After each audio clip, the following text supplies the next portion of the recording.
이 노래를 혹시 아시는지 모르겠습니다. 잘 부를 수 있을지 모르겠는데, 말하지 않아도 알아요. 이거 아세요? 어디서 들어보신 것 같지 않으세요? 잘은 모르는데 어디서 들어보긴 들어봤죠. 언제 들어보셨을까요? 말하지 않아도 알아요. 눈빛만 보아도 알아. 뭐 이런 가사였던 것 같아요. 그죠?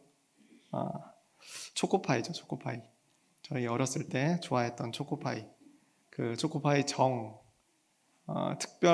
특정한 상표를 말하면 안 될 것 같으니까 앞은 알아서 생각하시고 어쨌든 초코파이입니다. 뒤에 정자 붙어 있는 그 CM송으로 작곡된 곡이에요. 그래서 처음 우리가 그 TV를 이렇게 켜서 뭐 TV를 보고 있지 않고 다른 일을 하더라도 이 노래가 나오면 굉장히 익숙했던 그런 노래였던 것 같습니다. 그래서 그 가사가 이렇게 돼요. 말하지 않아도 알아요. 눈빛만 보아도 알아. 그저 바라보면 마음속에 있다는 걸. 이렇게 해서 딱 끝나면서 옆에 이렇게 초코파이가 쫙 등장합니다. 멋있게. 그러면서 초코파이 정. 그러니까 말하지 않아도 서로 정을 나눌 수 있다. 뭐 이런 이미지를 가지고 이 제품을 홍보했던 것 같아요. 참 따뜻한 광고였던 것 같은 생각이 듭니다. 그런데 제가 우연찮게 이번 주에 그 곡이 갑자기 떠오르더라고요. 그래서 제가 한번 찾아봤어요. 대체 이거 원곡은 있나? 이게 무슨 어떤 가수가 지은 곡인데 이걸 CF에 활용을 했나? 로 찾아보니까 이 강승원이라는 분이 지었더라고요. 근데 강승원이라는 분은 그 서른 즈음에라는 곡을 작곡하셨던 분이에요. 서른 즈음에 아세요? 가수 김광석이 옛날에 불렀던 서른 즈음에 그 곡을 작곡했던 분이 강승원이라고 하는 분이더라고요. 그분이 작곡한 건데 이 CM송으로 만드셨대요. 그러니까 초코파이 광고를 위해서 만든 그런 곡이기는 한데 가사가 나와 있더라고요. 그 CM송에는 아까 제가 말씀드린 데까지밖에 없었는데 뒤에까지 보면은 이제 가사가 2절까지 다 있더라고요. 네, 나름대로 이제 사랑 이야기인 것 같아요. 그래서 초코파이 광고 음악이 아니라 그냥 따로 나왔어도 충분히 보통 일반 가요처럼 불릴 수 있었겠다 생각이 듭니다. 재밌는 것은 1절엔 분명히 아까 말씀드린 대로 우리가 잘 아는 대로 말하지 않아도 알아요. 눈빛만 보아도 알아. 뭐 이랬는데 2절 가면 가사가 바뀝니다. 뭐라고 되어 있냐면 뭐 음을 넣으면 이래요. 말하지 않으면 몰라요. 거짓말이라도 좋아. 나를 바라보며 사랑한다 말해줘요. 전혀 다르죠. 이상하지 않습니까? 분명 1절에서는 말하지 않아도 안다 그랬잖아요. 그게 제일 유명했던 그런 가사였는데 2절을 모르니까 말하지 않으면 모른대요. 거짓말이라도 좋으니까 사랑한다고 말해달래요. 제 되게 충격적이었습니다. 아니 우리가 다 말하지 않으면 안다는 이게 너무 유명해가지고 이렇게 알고 있는데 2절 가서 본심이 나오는 거 아니겠습니까? 말하지 않으면 모른다고. 이걸 보면서 제가 여러 가지 생각들을 한번 해봤어요. 세상에는 표현하는 사람이 있고 또 어떤 사람은 표현하지 않는 사람이 있죠. 삶의 전반적인 어떤 그 스타일이라고 할까요? 삶의 여러 가지 그 모습들을 보면 이렇게 표현하고 드러내는 걸 좋아하는 사람이 있는가 하면 또 한편으로는 그것을 자꾸 감추고 말하자면 뭐 내성적이다라고 이야기를 하는데 그런 사람이 있습니다. 삶의 어떤 모습이 다르죠. 그것은 무엇이 더 옳다, 그르다 할 수 있는 것이 아니라 그 삶의 방식이 다릅니다.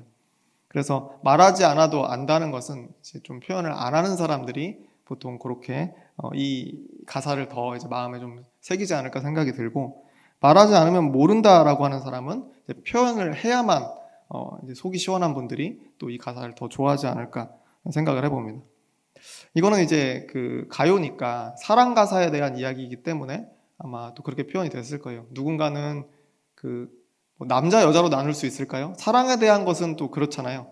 이렇게 좀 표현하는 게 좀 쑥스러운 사람이 있고 어떤 사람은 표현을 잘하는 사람이 있고 사랑에 대해서 그렇다 치면 또 아까 말씀드린 대로 인생을 살아가는 또 자세가 또 그와는 다른 사람들도 있고 또 여기서 더 나아가서 신앙에까지 가면은 또 신앙도 어떤 사람은 표현하는 걸 좋아하고 내가 예수님을 믿고 또 교회 다니고 이런 것들을 다른 이들에게 표현하는데 거리낌이 없고 오히려 표현해야 또 속이 시원한 분들이 계시고 또 한편으로는 그냥 하나님과 나와의 관계 또 교회 안에서의 인맥만 중요하고 또 밖으로는 웬만하면 내가 교회 다니는 걸 이렇게 너무 누가 물어보면 얘기하지만 굳이 드러내지 않아도 좋겠다라고 그렇게 생각하시는 분들도 참 많이 있는 것 같습니다. 그래서 이런 생각들을 이제 하다 보니까 TV에 나오는 연예인들이나 이런 사람들은 아무래도 자기 스스로의 성향과 상관없이 스스로를 드러내야만 이제 그 생태계에서 살아남는 사람들이기 때문에 그런 사람들의 참 삶을 생각을 해보면 그것도 참 고달프겠다라는 생각도 잠깐 해봤고, 또 그러다 보니까 생각이 어디까지 이어지냐면, 그러면 당대에 우리가 알기로 슈퍼스타였던 예수님께서는 그럼 어떤 성격을 가지고 계셨는가, 이런 생각도 한번 해보게 됐습니다. 물론 예수님께서 이제 세상 가운데에서 말씀을 내가 전하면서 이제 그리스도로 살아가겠다라고 선포를 하고 선언을 하고 나온 그 다음에는 많이 유명해지셨지만, 사실은 예수님이 그렇게 출사표를 던지시기 전, 그러니까 말하자면 이제 더 어린 시기나 또 이제 아예 어린이의 시기나 이럴 때의 시기를 우리가 한번 상상해 볼 수는 있지 않겠습니까? 그래서 제가 이제 성경을 좀 찾아봤는데, 성경을 찾아봐도 다른 어떤 부분에도 예수님의 어린 시절은 사실 잘 나오지가 않습니다.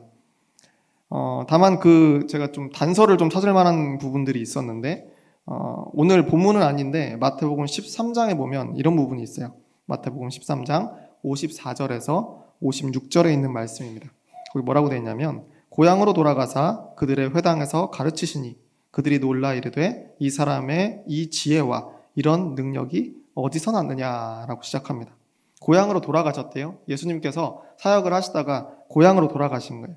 그래서 고향에 있는 회당에서 가르치신 거예요. 그랬더니 거기 있던 사람들이 다 놀랐대요. 왜 그랬을까요? 예수님의 어렸을 때의 모습들을 이미 다 알고 있는 사람들이 거기 있었기 때문입니다. 그래서 그 사람들이 뭐라고 하냐면, 이 사람의 이 지혜, 그러니까 예수님의 저 지혜와 이 능력이 어디서 났느냐라고 신기했다는 겁니다. 그러면서 55절에 뭐라고 되어 있냐면, 이는 그 목수의 아들이 아니냐, 그 어머니는 마리아, 그 형제들은 야고보, 요셉, 시몬, 유다라 하지 않느냐. 저 예수 아니냐, 우리가 알던 그 예수 아니냐. 그 어머니 아버지를 우리가 다 알고 그 목수네 집 아들이잖아, 다 알고 있는 겁니다. 그러면서 56절에서 그 누이들은 다 우리와 함께 있지 아니하냐. 그런즉 이 사람의 이 모든 것이 어디서 났느냐. 우리가 알던 바로 그 사람인데, 그 아이인데 이제 장성을 했다 치지만 갑자기 저런 능력이 어디서 나서 우리 앞에서 저렇게 능력 있게 말씀을 전하는 거냐라고 의아해하는 거죠. 그러니까 예수님의 이 고향 사람들이 계속해서 반복하는 이야기는 이 사람의 이 모든 것이 어디서 났느냐라고 그렇게 질문하는 겁니다. 예수님의 어린 시절을 다 지켜봐 왔고 그 집안 사람들을 지금도 알고 있는데, 늘 보던 저 누구네, 이름은 잘 모르겠지만 뭐 간판은 없었겠지만 어느 그 목수네 집 아들내미가 우리 잘 아는 그 집 아들내미인데, 그 사람이 이제 다 자랐다고 회당에 와서 사람들을 가르치고 또 무리를 막 이끌고 다니는 것을 보면서 이상하게 여겼다는 겁니다. 그러면 우리가 여기서 좀 유추를 해보면, 그럼 사역을 시작하셨던 예수님, 지금의 이 예수님은 어린 시절과는 영 딴판의 모습으로 완전히 바뀌신 걸까라는 이제 생각을 해볼 수가 있습니다. 옛날에는 그냥 평범했는데 지금은 하나님께서 신적인 어떤 엄청난 능력을 갑자기 부어주셔서, 굳이 우리가 또 따져보자면 그 세례 요한에게 이렇게 세례를 받을 때 하늘에서 성령이 내리는 것처럼 막 보였다고 하는데, 그 순간에 그러면 없던 능력들이 갑자기 생기셔서 이렇게 지금의 현재 우리가 알고 있는 예수님의 모습으로 바뀐 것인가 라고 이렇게 우리가 질문해 볼 수 있지 않겠습니까? 그런데 곰곰이 생각해 보면 그렇지는 않았을 것 같다라는 생각이 강하게 마음속에 찾아왔습니다. 누가복음에 보면 예수님께서 어린 시절의 이야기, 예수님의 어린 시절 이야기가 짧게 등장합니다. 성경 어디를 보아도 예수님의 어린 시절 이야기는 거의 없는데 누가복음에 유일하게 있습니다. 거기서 우리가 잘 아는 내용이 나오죠. 예수님이 어린 시절에 그 행렬에서, 원래 부모님과 함께하는 그 행렬이었는데 그 행렬에서 이탈해서, 부모님께 이야기하지 않고 이탈해서 성전에서 계속해서 성전에 거기 있는 사람들, 모여 있는 사람들과 대화하고 또 거기에서 말씀을 전하고 또 피드백을 받고 또 그것을 칭찬받고 그런 시간들을 혼자 보내는 그 장면이 누가복음에 등장을 합니다.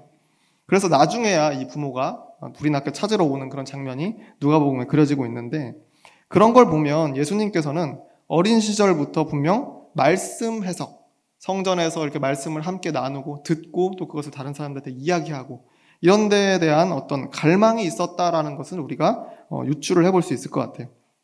그리고 또 올바른 신앙이 그 안에 자라고 있었고, 어린 마음이었지만 또 율법에 대한 바른 해석에 대한 그런 고민들, 그리고 또 약자들을 위한 긍휼의 마음들이 아마 어린 시절부터 길러져 오고 있었을 것이다 라고 저는 그렇게 말씀을 읽는 가운데 이제 생각이 들었습니다. 다만 예수님께서는 그것을 드러내지는 않으셨을 것이다, 말이 먼저 앞서는 스타일이 아니었을 것이다 라고 저는 그렇게 생각을 합니다.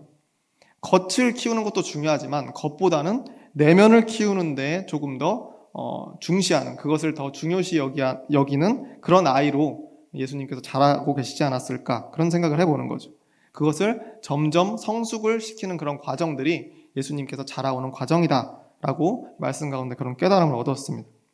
그렇게 커온 예수님이시기 때문에 사실 주변의 어른들은 예수님의 비범함을 잘 알아채지는 못했을 것 같습니다. 예수님을 매일 보는 부모인 요셉과 마리아에게서도 아마 그들의 눈으로 볼 때에도 어린 예수님은 그저 자신의 철없는 아이처럼 보였겠죠. 당연하지 않겠습니까? 자신의 아이가 비범하게 보인다고 한다면 그건 부모와 자식과의 관계가 성립하지 않을 것 같아요. 오히려 그냥 아이는 늘 아이처럼 보였겠죠. 물론 그 성경에서 보면 그나마 어머니였던 마리아가 어린 예수님의 말씀을 마음에 담아두었다라고 하는 그 구절을 우리가 찾을 수는 있습니다. 그런데 아마 전체적으로 보았을 때는 그냥 아이였을 겁니다. 주변에 있는 사람들도 마찬가지였겠죠. 예수님의 내면이 어떻게 자라가고 있는지, 어떻게 형성되고 있는지 다 알 수가 없었을 겁니다.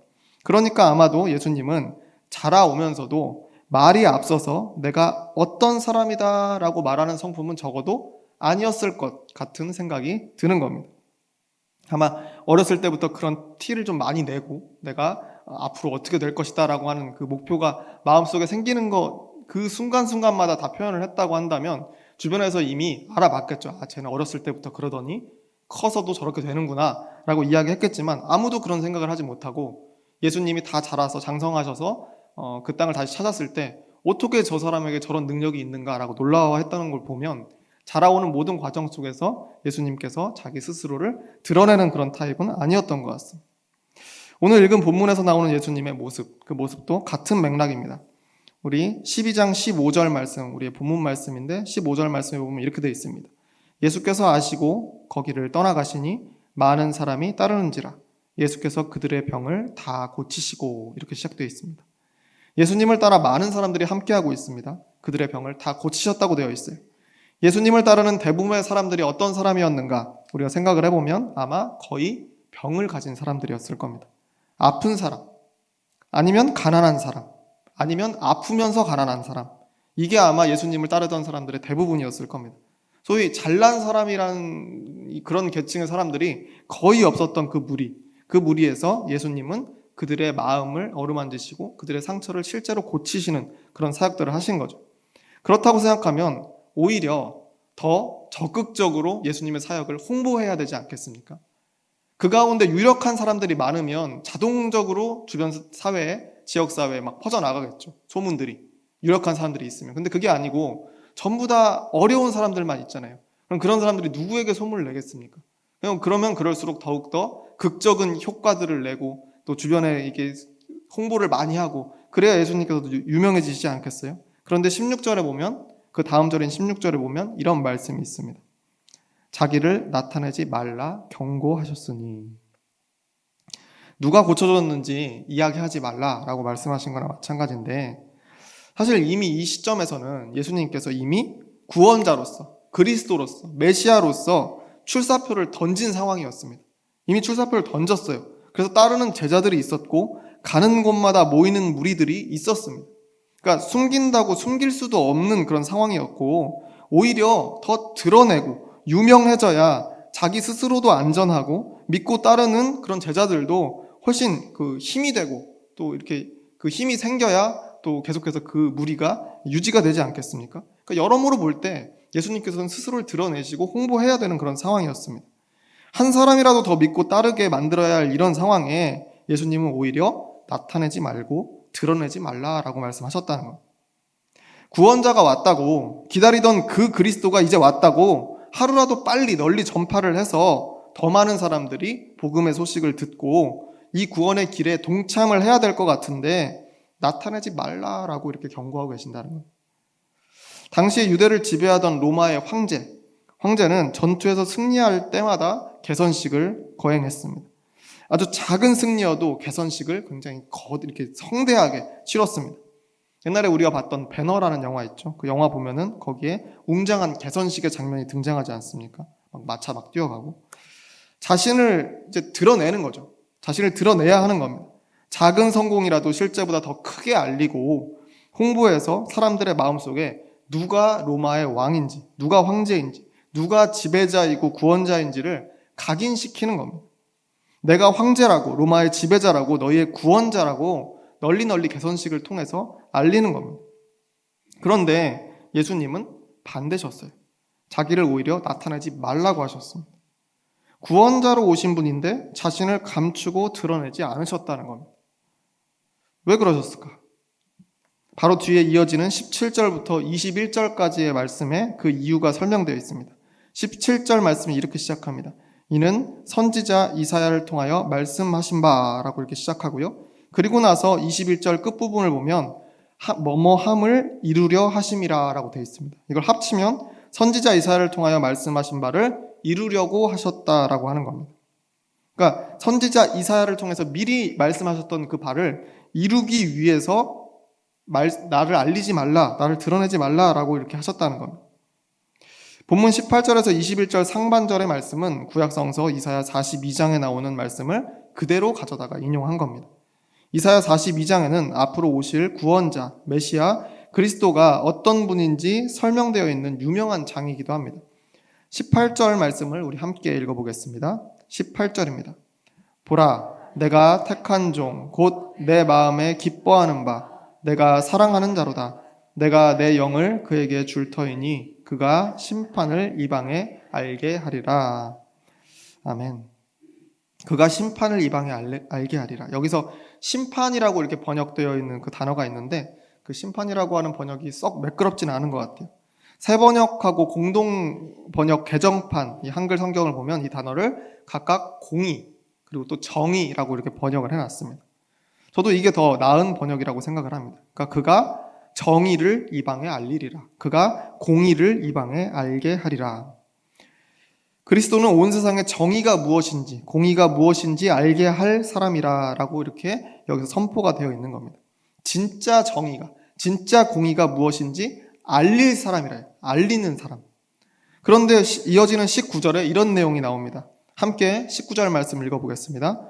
그는 다투지도 아니하며 들레지도 아니하리니 아무도 길에서 그 소리를 듣지 못하리라.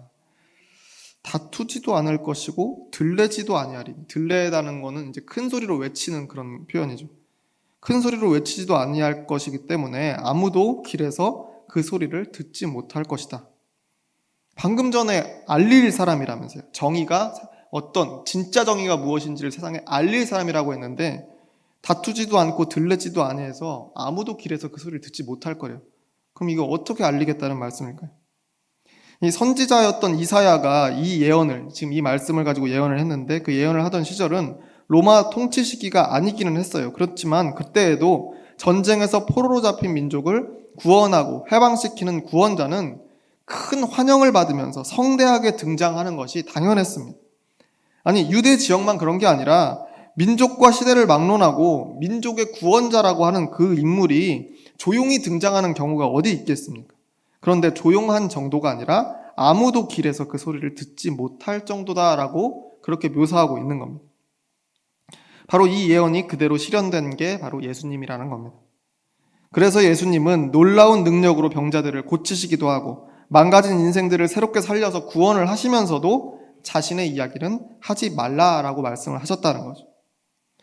그러면 원래 조용한 분이 오시기로 했었으니까 이미 이사야가 그렇게 예언을 했었으니까 그럼 그럴 만한 분이 오시기로 했었다니까 이제 나타내지 말라라고 하는 것은 이해할 수 있을 것 같습니다. 그런데 이사야의 예언에는 아까 18절 말씀에 나온 대로 심판을 이방에 알게 하리라. 정의를, 공의를 이방에 알게 하리라. 정의를 온 세상에 알릴 사람이라고 분명히 말하지 않았습니까? 근데 그걸 어떻게 알리겠다는 거예요? 조용하면서. 좋은 뜻을 가지고 있고 정의에 대한 기막힌 가르침이 있어도 자기를 드러내지 않는데 그걸 어떻게 알릴 수 있겠습니까? 그것도 온 세상에, 그냥 앞뒷집에만 알리는 게 아니라 온 세상에 알릴 사람이라는데 그것이 어떻게 가능하겠습니까? 마가복음 15장 39절 말씀에 이렇게 되어 있습니다. 예수를 향하여 섰던 백부장이 그렇게 숨지심을 보고 이르되 이 사람은 진실로 하나님의 아들이었도다 하더라. 예수님께서 십자가에서 달려 돌아가실 직후에 있었던 그 일인데 그때 로마의 백부장이 지금 이 말씀에 등장합니다. 이 로마의 백부장은 이 로마에서, 그러니까 군인이죠. 군인이고 100명을 다스리고 있는 실전 전투에 아주 능한 그런 군인입니다. 그런데 그 군인이 예수님의 죽음을 보면서 진실로 하나님의 아들이 맞았다라고 말하는 부분이 여기에 나와요. 이 백부장은 분명 로마의 정의를 믿고 따르는 백부장이에요. 로마 사람이니까. 그 로마의 군인이었으니까요.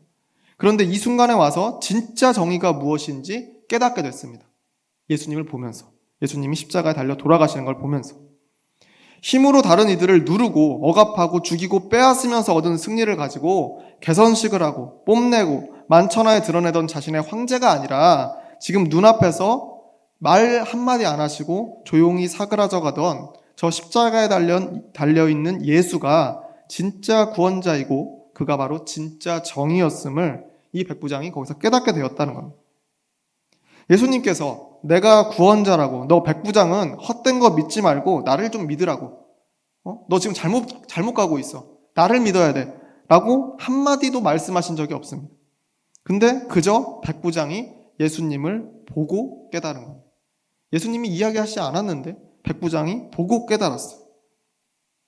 이 백부장의 이야기 뒤로 또 한 명의 이야기가 이어집니다. 마가복음 15장 43절 말씀인데 이렇게 되어 있습니다. 아리마대 사람 요셉이 와서 당돌이 빌라도에게 들어가 예수의 시체를 달라 하니 이 사람은 존경받는 공회원이요 하나님의 나라를 기다리는 자라. 공회원이라고 하는 건 한마디로 그냥 얘기하자면 예수님의 반대편, 예수님을 대적하는 편에 서 있을 확률이 매우 높은 사람입니다. 그런데 이 공회원, 그 중에서도 굉장히 존경받는 이 사람이 자신의 사회적 지위와 명예, 다른 이들의 시선을 아랑곳하지 않고 로마 총독 빌라도에게 나갔습니다. 성경 표현에 당돌이라고 해요. 당돌이 빌라도에게 들어가 예수님의 시신을 모시게 해달라고 당돌하게 요구합니다. 이 공회원 아리마대 사람 요셉이 이전부터 예수님을 구원자로 생각했었다고 할지라도 자기가 이미 세우고 가지고 있는 이 지위들 때문에 사실 드러내지 못하고 살아왔을 겁니다. 그런데 예수님의 삶을 계속해서 지켜보면서 특히 이 죽음의 순간까지 바라보면서 마음에 어떤 스위치가 켜진 것 같아요. 아, 이 사람이 진짜다. 이 사람이 정말 그리스도다. 그래서 모든 것을 뒤로 하고 자신이 가지고 있는 명예, 지위, 체면 이런 거 다 뒤로 하고 빌라도에게 당돌하게 나아갔던 겁니다. 예수님께서 미리 이 아리마대 요셉한테 내 시신을 좀 거두어 달라 그렇게 부탁한 게 아니에요. 너 그 공회원 하지 마. 너 그거 잘못하는 거야. 너 그 길 잘못 가고 있어. 나를 믿어. 나를 믿어야 돼. 나를 믿어야 하나님 나라에 갈 수 있어. 그렇게 말씀하신 적 한 번도 없습니다. 그저 아리마대 요셉이 그 요셉 자신이 예수님을 바라보고 예수님의 삶과 죽음의 모습을 지켜보고 스스로 깨달은 거예요. 아, 이 사람이 진짜 구원자구나. 진짜 정의가 바로 이 사람에게 있구나. 오시기로 했던 그분이 바로 이 사람이구나. 그제서야 깨달았던 겁니다. 예수님께서 굳이 자신을 나타내지 않아도 그의 삶을 보고 제대로 깨닫는 이들이 생겨나기 시작했던 겁니다. 세상에는 굳이 알려주지 않아도 알 수 있는 것들이 늘 있습니다. 이야기하지 않아도 모두가 알게 되는 그런 종류의 것들이 있어요. 정경해라고 하는 화가분이 계시는데 그분이 화가의 그 그림을 그린 그 화가의 그 그림 중에 이런 제목이 있습니다. 꽃은 꽃이라 말하지 않아도 꽃이듯. 예쁘죠, 이 말. 꽃은 꽃이라 말하지 않아도 꽃이듯. 그러니까 어린 아이들에게 수많은 꽃 종류를 일일이 다 알려주지 않아도 꽃을 보면 꽃이구나 그렇게 알아보기 마련입니다. 그러니까 사람도 그런 사람이 있습니다. 내가 누구다, 어떤 사람이다 그렇게 이야기하지 않아도 자연스럽게 알게 되는 그런 사람이 있다는 겁니다. 또 박노해 시인, 여러분 잘 아시죠? 박노해 시인의 짧은 글귀 중에 이런 글이 있습니다. 사랑한다 말하지 않아도 지금 사랑과 함께 있음을 감지하게 하는 이가 있다. 사랑한다 말하지 않아도 지금 사랑과 함께 있음을 감지하게 하는 이가 있다. 저는 예수님이 바로 그런 사람이다라고 그렇게 생각합니다. 삶으로 보여주는 구원자. 굳이 말하지 않아도, 자신을 조목조목 나타내지 않아도 그 자신의 삶으로 다른 사람에게 보여주시는 구원자. 어떻게 사는 것이 구원받은 이의 삶인지 아예 삶 자체로 보여주시는 분. 구약 성서의 긴 역사에서 이스라엘 백성들에게 하나님이 직접 말씀하셔도 알아듣지를 못하고, 또 수많은 예언자들을 보내서 말로 구구절절 설명해도 깨닫지 못하던 그런 우리들을 위해서 구원자를 우리와 똑같은 완전히 동일한 인간으로 보내셔서 그의 삶과 죽음으로 하나님께서 알려주신 거죠. 그러니까 예수님은 하나님의 아들이시고 그리스도이신 그분은 나타내지 않더라도 정의를 세상에 알릴 수 있는 분이었던 겁니다. 그의 삶 자체로 드러냈기 때문에.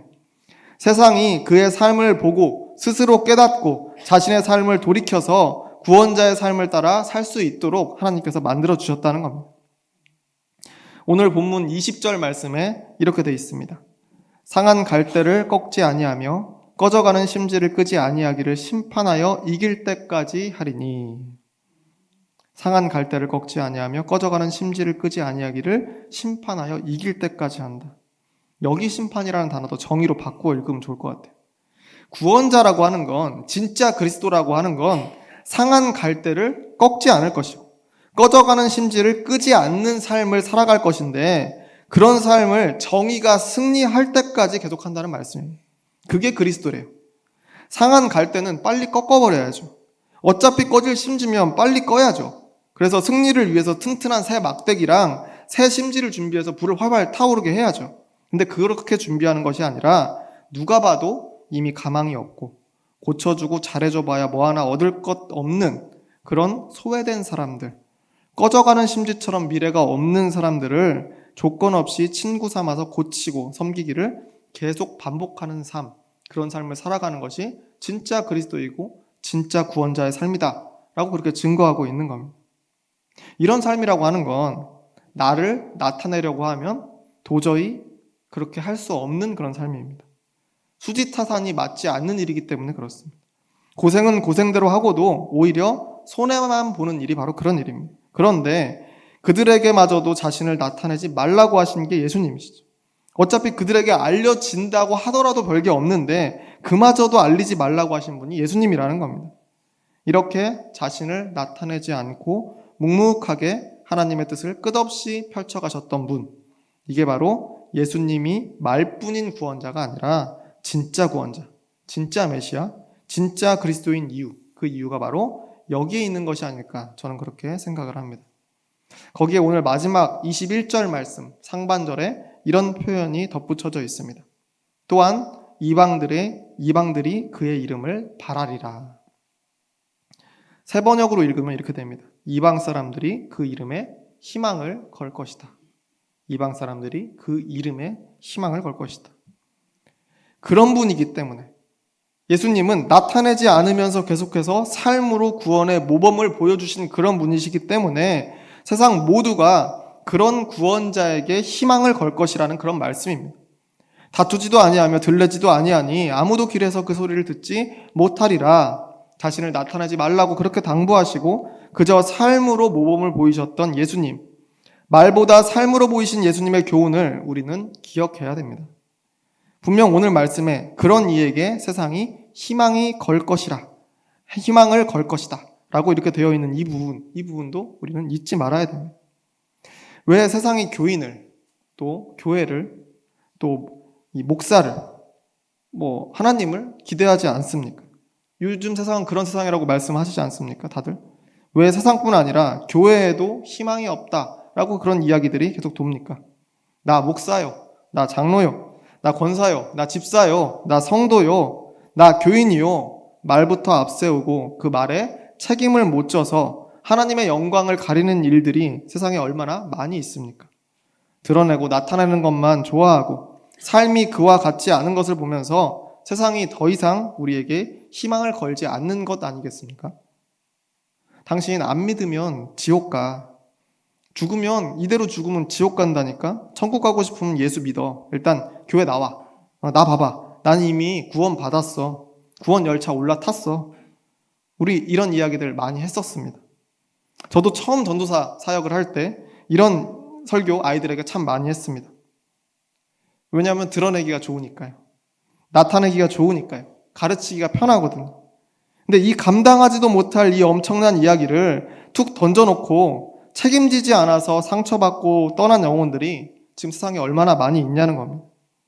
말에 걸맞는 삶을 살아내지도 못하면서 여전히 나타내기 좋아하고 어떻게 좀 드러낼까 고민하는 신앙인들에게 이 세상 누가 희망을 걸겠냐는 말입니다. 말씀에 분명히 나와 있었습니다. 다투지도 아니하며 들레지도 아니하리니 아무도 길에서 그 소리를 듣지 못하리라. 자기를 나타내지 말라. 이런 이에게 희망을 걸 것이다. 분명히 쓰여 있었습니다. 말보다 삶으로 살아내는 사람, 그런 사람들의 삶이 이 시대의 희망이 됩니다. 하나님, 예수님, 성령님 말하지 않아도 그저 삶의 모습으로 다른 이들에게 감동을 주는 사람, 무언가 훗날이라도 얻을 것이 있어야 움직이는 그 세상에서 대가 없이 선한 일을 위해 움직이는 사람, 사람을 대할 때 누구에게나 사랑과 존중을 담아서 진심을 전하는 사람, 불의 앞에 옳은 목소리를 낼 줄 아는 사람, 내가 한 말에는 책임을 질 줄 아는 사람, 그리고 이 모든 것을 조용히 실천해가는 사람, 누가 알아주던 몰라주던 개의치 않고 묵묵히 지키며 살아가는 사람, 그런 사람이 바로 예수 그리스도를 닮은 사람이죠. 나타내지 않아도 그의 삶을 지켜본 이들이 복음을 영접했습니다. 백부장이 영접했습니다. 공회원이 영접했어요. 구원을 얻었습니다. 하나님의 살아계심과 그의 섭리를 깨닫고 두려워했다는 겁니다. 입으로 나타내지 않아도 예수님의 삶 그 자체로 복음이 드러났다는 겁니다.